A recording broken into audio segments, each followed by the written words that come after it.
Hello everybody, welcome back to Right to the Source. My name as ever is Robin Harrison, and as ever I am joined by the Ginger Rogers to my Fred Astaire, Mr. Ed Birkin. Hey Robin. Yeah, she was the girlfriend, singing partner of I think dancing partner, he was a dancer, dance. wasn't he, Fred I don't, Astaire? I don't know. He's some old dude. Um, I like mean, Frank, yes, like yes, Frank as Sinatra, but less well known. No, he's sung. What's this? Oh, no, American dancer and actor. Okay, maybe he didn't sing. dancer and actor, yeah. I mean, look, he I mean, he was yes, and he born in will have been, 1899. yeah, but yeah, he will have been an old dude as time progressed. Ginger Rogers. Okay. I mean, Yeah, yeah, born in 1911 in Missouri. okay, Good catch.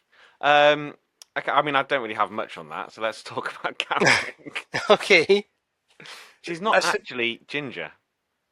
what? She's not ginger.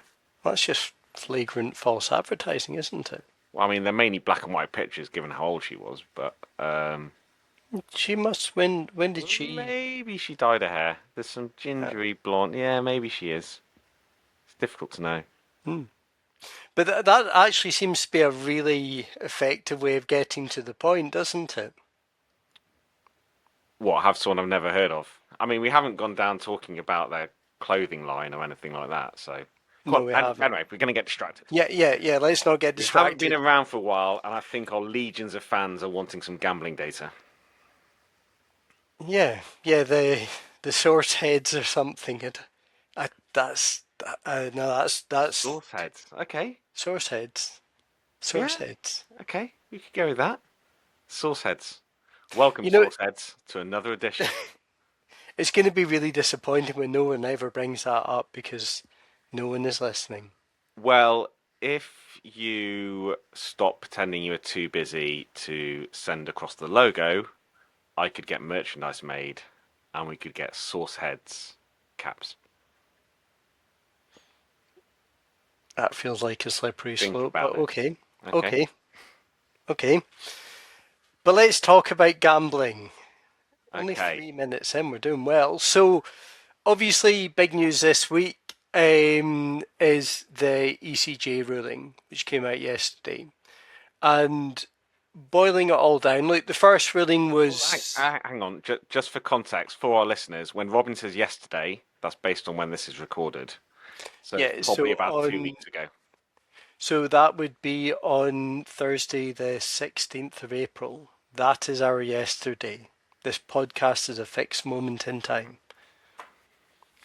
So, boiling it down, what the ultimate conclusion of the court, there is another ruling to come out on the 23rd on a kind of separate but related case, is that there is nothing to prevent players from pursuing claims for money spent before regulation was imposed. I mean, that just comes across as a load of crap. Now you've got this new editor. Can I say that, or is he just going to beep it all out? 'Cause he started beeping stuff out, didn't he, on the podcast? Yeah, Apparently, I he was can't say stopping. He, bullshit he or was crap. stopping you. Yeah, he was stopping you swearing, and I was very grateful for him No, doing stop me that. getting sued. But crap isn't swearing. Okay, I'll come up with some new words. That is a load of codswallop, in my view. Do elaborate. Well, whether there was regulation or not, players knowingly entered into a contract with a bookmaker or iGaming supplier.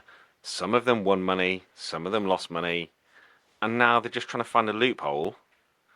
A bit like I get sent codswallop all the time on my phone about PCP payments or did you loan a car or whatever people do, loan cars, whatever thingy things on cars, and all this rubbish. It's like ambulance chasers. Just accept responsibility. You placed a wager. You lost. Were you defrauded? No. Does it matter that the German lender hadn't got their act together and put official legislation in? No. Well, I mean, one of the factors that I suppose this is going back before that toleration period, which essentially said as long as you pay tax, you can operate in Germany until we get our shit together and come up with a regulatory framework. Yeah. So, but I suppose it is kind of happening before that. I mean, what I'm interested in more is the ramifications of this. Like, obviously, one of the companies that has been cited frequently in this whole saga has been 888 Evoke. The other company that has come up, aside from like obviously I think Tipco has come up a few times. I The other thought company, Tipico was the main one. Yeah. yeah, And and Better there's Home, are they around in this? Bet at Home, yeah, but I think I'm not sure about Bet at Home. Please don't chase us down if that is the case. But Mr. Green, I remember reading in court documents. 888, I remember reading in court documents, and whoever else. But a lot of these companies aren't in the rudest of health. Mm. So on top of a high-profile case potentially alerting more players to the potential that they can pursue losses, coupled with, for these companies, a big jump in remote gaming duty in the UK, this feels potentially a bit like a death knell for a few companies. Yeah, I mean, I suppose it depends if people jump on the bandwagon. I suppose it depends if lawyers start trying to send emails out to every Tom, Dick, and Harry about, did you lose money in gambling in these years? Therefore, do you want to pursue a court case? No lose, no fee. But to me, I just don't get it. It's personal responsibility. I mean, I've just come back from South America, okay, Okay. on which was a work trip, not a holiday. And you go I to, saw the sunburn, that looked painful. and because I was sat working and didn't have time to put sun cream on.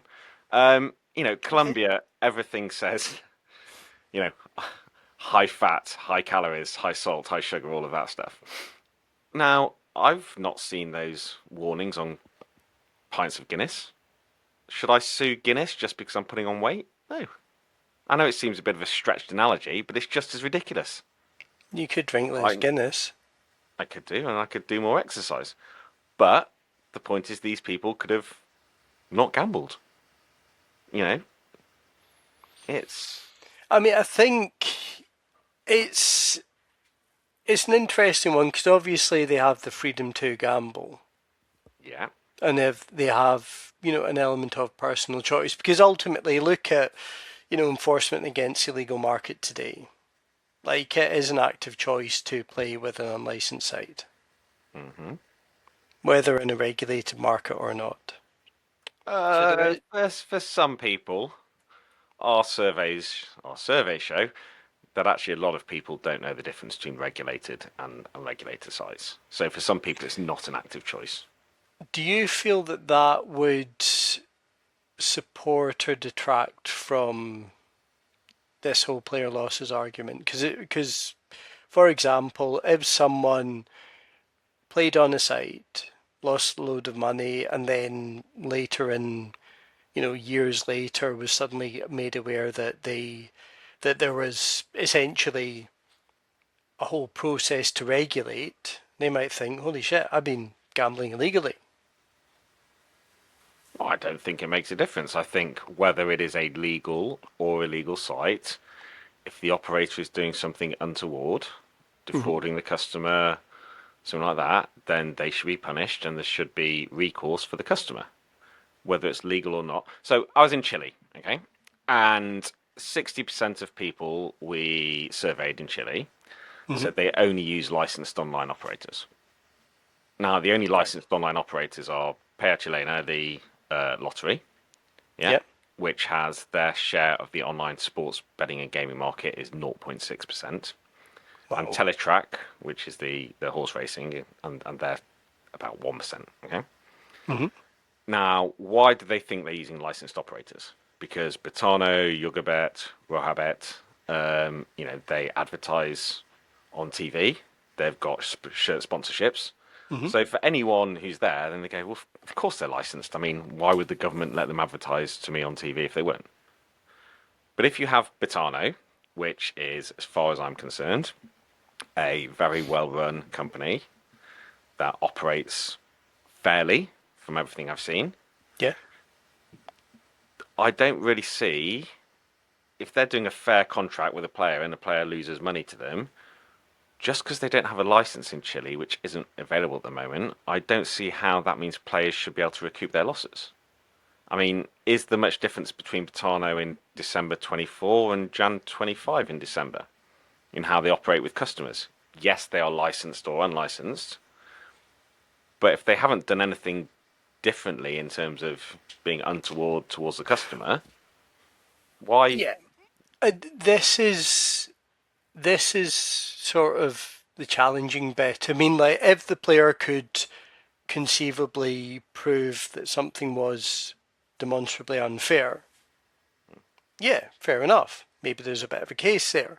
But the problem is, how are they going to do that?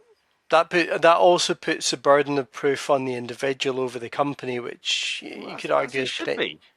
be. You know, if the player thinks the company's done something unfair, then they have to Mm. say it's done something unfair. What's the company going to say? I haven't. I mean, how many fines have we seen from licensed operators in, let's say, the UK for not doing the right checks, for letting people gamble too Multiple, much, etc. many, Okay, numerous. so arguably it shouldn't be about whether you're licensed or not. It should be about whether you're doing the right thing. Mm. Now that kind of shoots the argument in the foot a little bit, that saying that without a regulator, no one's checking this stuff, and therefore perhaps the companies were doing stuff untoward. But again, most of those fines aren't anything that the company's done being dodgy. People have lost that money fair and square. It's just saying that under the licensing rules, you shouldn't have allowed them to bet that much money without them, Mm. checking. So where's the line? I suppose there isn't.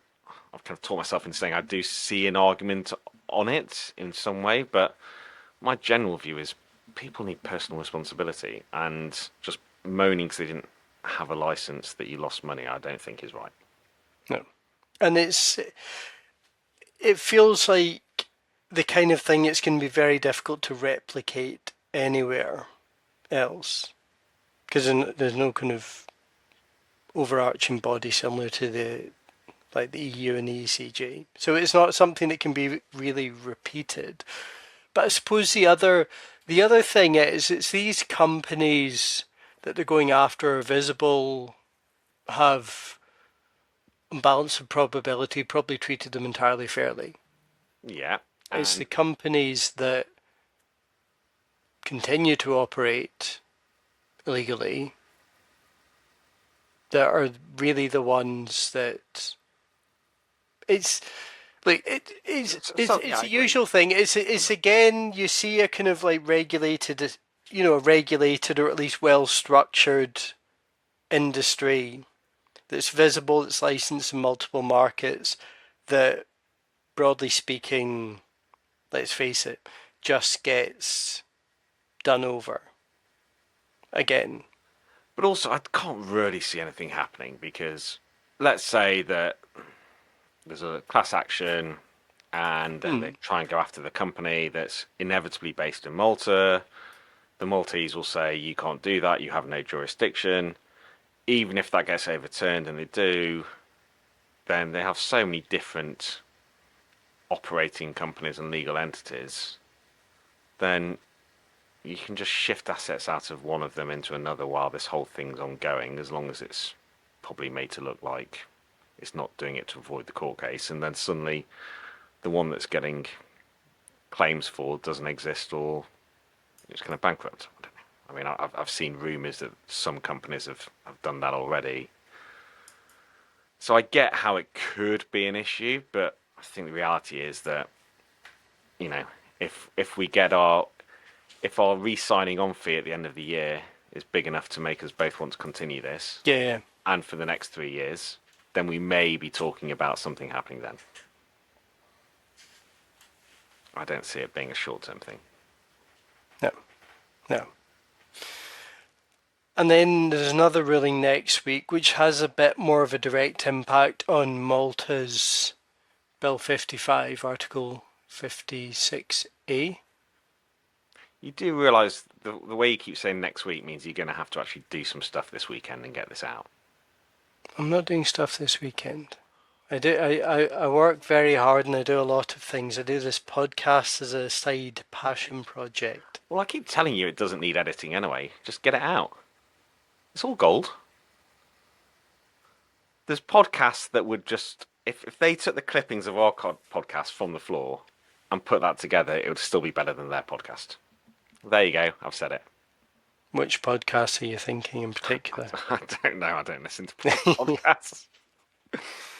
Oh dear. Well, Anyway, yeah, Malta. So, yeah, there's a Malta ruling which Malta will just ignore anyway. Yeah?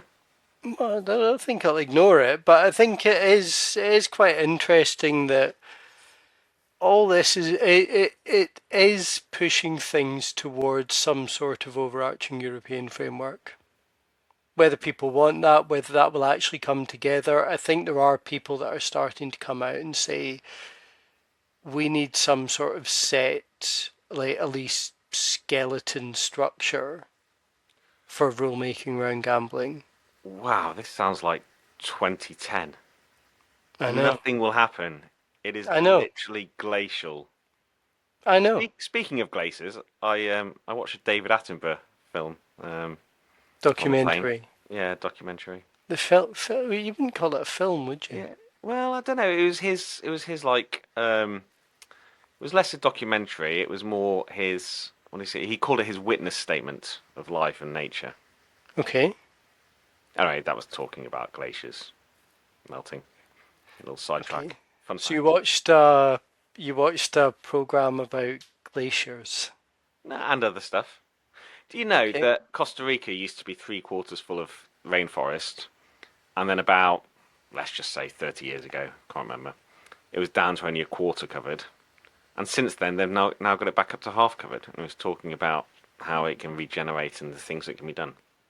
But anyway, I don't want to sidetrack things. This Yeah, anyway, after that slight interlude around Attenborough, another thing that happened yesterday, 16th of April that is the Commodities and Futures Trading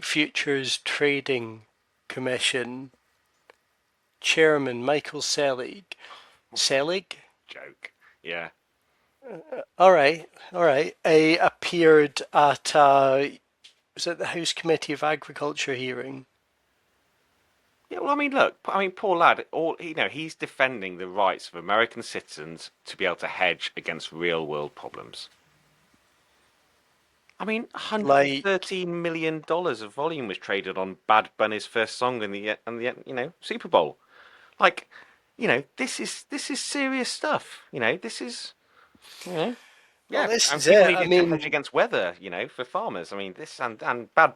I've never heard of Bad Bunny, but that's a different thing. it was very colourful. It looked good. It's it's a it's just a load of crap. What, Anyway, Bad Bunny or no, the CTFC, and they're trying to go. Poly markets launched in Brazil, and it's just like the regulators cannot allow, in my view, them to do sports betting outside of sports legislation. Fine, do it if you want a sports betting license. It's been going around for years. In fact, look what I've got. This piece of gold.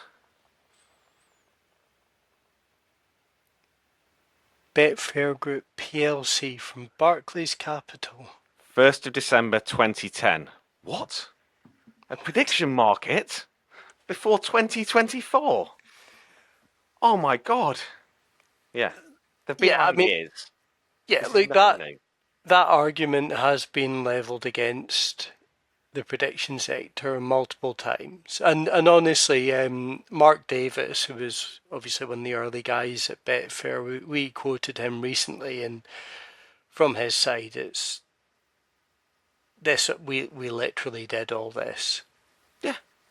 Except they you know, I mean, they got licensed eventually. Well, they was licensed. Obviously, it was the time when you're operating, as we were discussing earlier, across Europe with a single license. But I prediction markets, as you talk about it, I've actually Hmm. just written something. It's not published yet. It will be by the time this comes out. Prediction markets overhyped and underperforming. There you go. That's an interesting one because obviously a lot of the coverage talks about.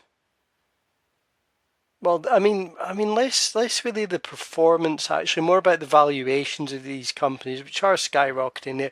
Like they're bigger than any of the major listed operators, but underperforming. Do Yeah. Well, tell look, me more. I'm, I hung up my valuation boots a decade ago. So I Valuation bits. so I'm not gonna I'm not gonna say that whether it's fair or not that DraftKings you know is should be half the value of Kalshi. People can decide that. Everyone has other issues on valuation. Um, Hmm. I mean, DraftKings was valued a hell of a lot more, a few years ago than it is now. So people It have got their was, views.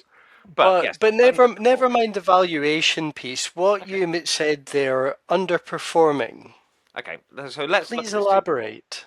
So I will touch on two. I'll try and quick. Two big headlines I've seen of major sports events recently: Okay. Super Bowl and the Golf Masters. Okay. Some people may not think the Masters is a major sporting event, but there's a big headline from it. So, Super Okay. Bowl. This is a headline: 2026 Super Bowl. Yeah. Prediction market volume of $1.6 billion overtakes sportsbook handle of $1.4 billion. Okay? Like, you'd go fair play. They Yeah. are smashing it. And that is technically true. So, our new handle for the Super Bowl's come down for legal sportsbooks, 1.4 billion. Right. Prediction markets, 1.6 billion. Okay. Okay. But first of all, volume and handle are very different. Yeah, it's like comparing dozens of apples against kilos of oranges. Okay, now you can normalize that to get a volume Hmm. handle equivalent. And I found a really good article by David Huffman in the early line, which I think is I think from the closing line, the Substack one, and he's chief operating officer of Sporttrade, which is a state regulated exchange or prediction market. And Hmm. so they have to provide handle data, Yeah. but they also look at volume. So they don't disclose it externally, but they've got internal data. They said that for a game market, let's say a game of basketball or football, so Super Bowl, Hmm. volume's about twice handle. Okay, but Okay. if you start getting to futures markets or golf, like the Masters, where people are trading in and out of positions, Yeah. handle's only about between 5 and 20% of volume. So there's a huge discrepancy. Handle 5 and 20% of volume. Yeah. So So for the Super Bowl, So for the Super Bowl, it's half. But let's look at the volume, yeah? So 1.6 billion is wagered on it. Now, of right? that, and some of the reporting's a bit iffy because a lot of people are getting confused on things of how much was wagered that day versus how much was wagered on the event, etc. Right. But from looking at multiple sources, the best we can estimate is 630 million was wagered on the game bets. Who won MVP player props And this is wagering purely on the on the Super Bowl predictions game, on the on the predictions market. game, Yeah, on predictions markets on the game. on the predictions markets, outrights on the game. Yeah, and player props and MVP. Effectively, what Right. bookmakers can offer. Okay, Okay. 700 million was futures. So over the course of the season, who is going to be the NFL champion. Hmm. Now we don't include that in the analysis because we haven't included that for sportsbooks. We've just Right. included on the game, and 300 million was wagered on entertainment. Bad Bunny's first song and all that. What was his first song? Codswallop. I don't know. I don't know any song. Why do I give a codswallop? Don't know. You're I don't even passionate know what about it this is. issue. No, I just don't see why people are wasting money on it. And also, if you, there's a CNBC interview with the Kalshi CEO, and they're asking him about insider trading, and you know, if a dancer knows that what the first song's going to be, should they be able to tell people? And Hmm. it's Yeah. it's different to what a CEO of a company knows about results, and is it material non-public information just because another platform's putting it for betting? And he tied himself up in pieces. He clearly hadn't. Well, I mean, he couldn't justify it, but that's a separate one. Anyway, quickly back to the numbers. So Right. the true number is actually the equivalent number is 630 million of volume. Okay, Right. not 1.6.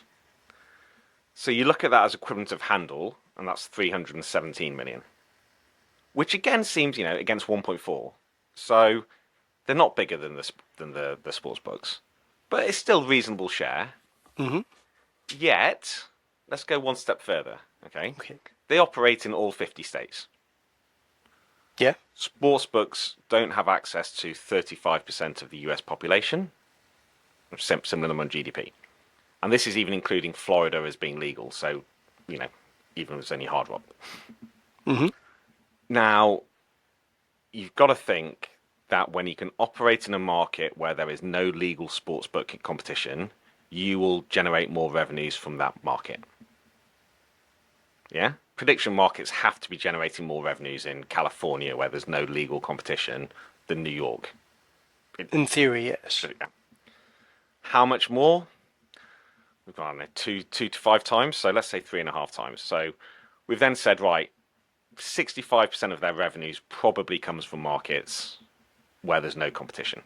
Where there's no sports betting regulation. Yeah. Okay. So on that basis, the equivalent handle we estimate from Hmm. states with sports books is 110 million, which would give them 7% of the market. So if you put them in a head-to-head competition with sports books, Yeah. this huge number where they've overtaken sports books, they've got about 7% of the market in terms of handle. Now, within those markets, they can cater to 18 to 20-year-olds, which is about 5% of the adult population. Hmm. So they've got 5% of the market that they're not competing with sportsbooks in. Right. There's another 1% of the market that we estimate are self-excluded. Hmm. So they've got 7% share of handle, and 6% of the market they don't have any competition in anyway. Now, if you take it down to revenue, Hmm. because I know Americans love to talk about volume because it's big numbers and handle and it's big numbers and all. Yeah. But take it down to revenue and ignoring the fact that the sports books had a good Super Bowl, so just do an average margin, hold margin of 10%. Okay. That would imply sports books made 140 million in GGR on a normalized basis for the Super Bowl. In those same states, we estimate prediction markets made 2.4 million. So 2%. So while the headline of 1.6 billion of volume is technically true, I'd say actually, in terms of revenue share, they had 2% when they went head to head against sportsbooks. So are they performing outside of the vacuum of no regulation? Well, I don't think so. If we look at the Masters, Hmm. 545 million trading volume in the Masters, making it the most single bet sports event in Kalshi's history. Gross it up, blah blah blah. Same analysis. You should be able to read this in IGB if you publish it. Again, they did better on that. They did Hmm. 12% of handle. We reckon in those in those states. Okay, so in theory it's growing. Grow, but more that actually a golf market like that that's kind of built for these prediction markets for trading in and out of positions. A bit Yeah. like Betfair was, horse racing. They're not going to get the same on horse race on other sports they did horse racing. It's just that product was just built for it. Yeah. But again, they only had what 8%? I say 10% of the revenue, so it's better. But if that's the kind of market that is really built for them, and they can still only get 10% market share, I know they're growing, but I think it just goes against all the hype. But here's a fact for you. Okay. So Kalshi, Yeah. did 97 million transactions in 2025. 97 million transactions in Okay. 2025. Okay. They did 18 million transactions during Super Bowl week. So, growing fast. And in fairness, they did also have issues with deposits because they couldn't handle the volume on the Sunday. In the Masters week, because it's a 4-day event and there's lots of trading in now, Yeah, yeah. they've had their record of 22 million match transactions in a week. I mean, big numbers. You know what Betfair was processing at its peak? What? Over 120 million a day. Well, that feels like a mic drop moment.